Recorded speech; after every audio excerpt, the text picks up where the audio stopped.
speaking about moving towards independent women's movements and people that are really working towards female liberation. We have Jasmine Burnett.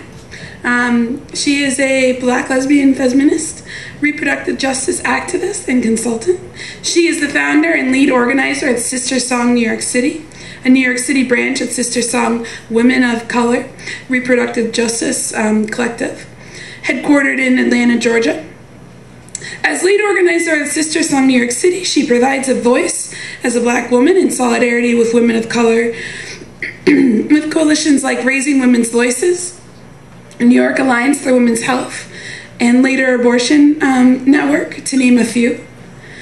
She is also a founding member and chair of the National Mobilization and Organizing Committee of Trust Black Women, a campaign created to protect and defend Black women and girls' reproductive dignity.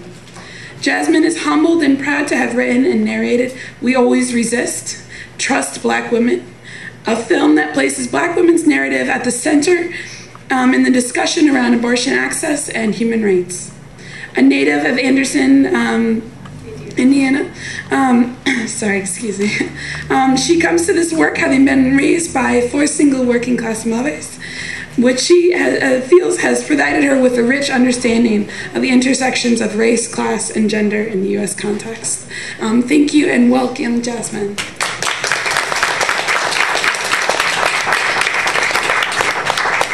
Good evening. So I'm going to talk to you this evening about reproductive justice, the intersections, the framework, and how we implement advocacy and some of the really challenging issues that we're dealing with right now as Black women organizers. So reproductive justice is essentially the intersection of interrogating and fighting for social, political, economic, and reproductive rights. The justice framework with reproductive justice assumes that we're working within a broken system around women's reproduction that actually needs to be fixed.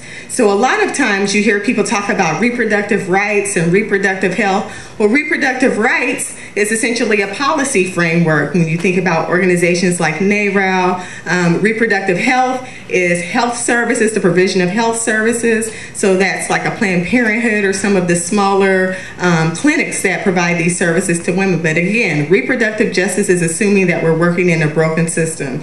And so what we do around the advocacy piece of reproductive justice is protection of women's human rights to achieve physical, mental, spiritual, economic, and social well-being of all women and girls.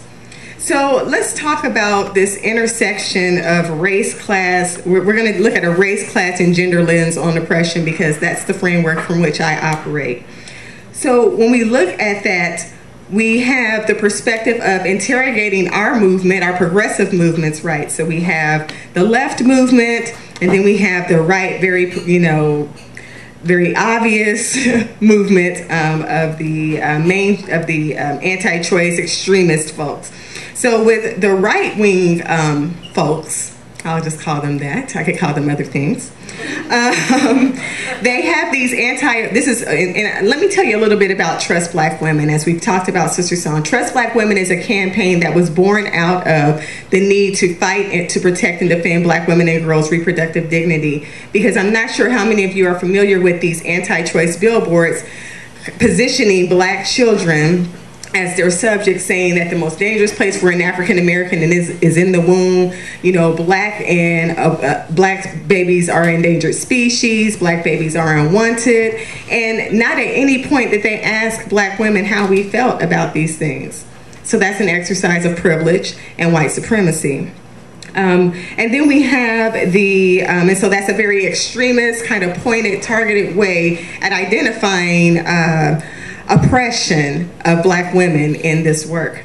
And so then we have to do a little bit of interrogation of the left movement, the leftist folks, the people who are progressive, who stand in solidarity, who write about it, who speak about it. But when it comes to actually making decisions, when you sit at tables of power and positions of power to actually affect change, we have to interrogate that a little more.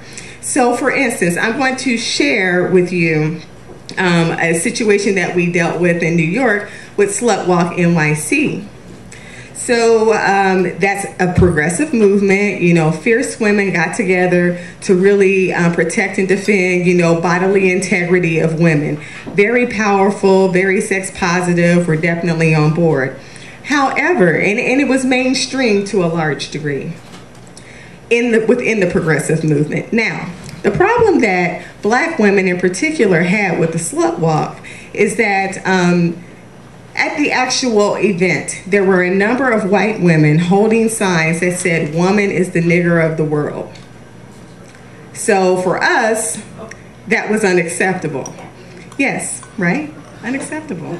I understand that is John Lennon's, you know, song and a reflection on that, you know, that very activist, you know, period in the 60s. But for us, we were quite pissed off. And we then organized a meeting. Now, SisterSong New York, we have a very active listserv that we post things on. It's like the town hall for New York City activism. And then we meet once a month at Planned Parenthood New York to just kind of convene and talk about various issues. Well, we convened a meeting last month that talked about racism and white privilege in the feminist and reproductive justice movements. We convened that because we felt that we needed to interrogate our movement a little closely. We needed to ask the questions that really kind of get at us when we say that we stand in solidarity with women of color, Black women. So the content of that meeting, a lot of things came out of that. But there were three kind of main issues that we talked about. So we talked about, you know, Black women and privilege. You know, like what does racism mean to you? Like how does that play itself out in your everyday life? How does privilege play itself out in your everyday life? And then when we talked about the feminist movement and we talked about the reproductive justice movement, we talked about intersectionality, because Black feminists, Black lesbian feminists, and speaking for myself in my singular voice, we don't particularly look at it from a gender lens only, which mainstream kind of feminism subscribes to that quite a bit. And that's not our lens. We look at the intersections of race, class, gender, and for me, sexuality.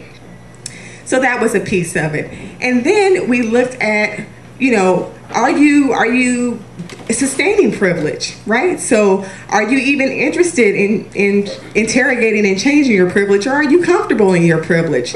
Because I'm quite clear that we are not in a position to really change people's minds about their privilege. I'm not in that position, and we had some very concrete ground rules at that meeting in which we said, you know, we let the Black women speak out, and they shared a variety of stories in terms of how they interact with privilege and what that sign really represented for them, and the reaction from the Slut Walk New York City committee. So these are just some of the things that we're doing to fight back at a grassroots kind of localized level in terms of interrogating that. Now, some of the outcomes from that meeting were we have formed a Truth and Reconciliation Commission on racism and privilege in progressive movements. And so we're actually having our first meeting November 17th in New York City, because I want to take this conversation deeper. I'm not quite comfortable with it being where it is. So that is what we're doing with that. And we're also going to be presenting workshops at conferences like CLIP, which is the Civil Liberties and Public Policy Conference that they have at Hampshire College, and spreading that message kind of nationally to different conferences, because we need to interrogate progressive movements around race, gender, and privilege. So that's what, you know, oppression looks like for Black women in the context of that. Now, what we're doing as Trust Black Women nationally, we develop legislative strategies, and we develop just grassroots organizing strategies. So Trust Black Women fought the legislative strategy around like the race and gender selection bill, which appeared in February 2010, which is where the billboards actually presented themselves. And then we also fought to get the billboards taken down. In New York, we had the billboard removed in 24 hours. So, and that was some angry action. I mean, you know, we are clear that we have to turn our pain into our power.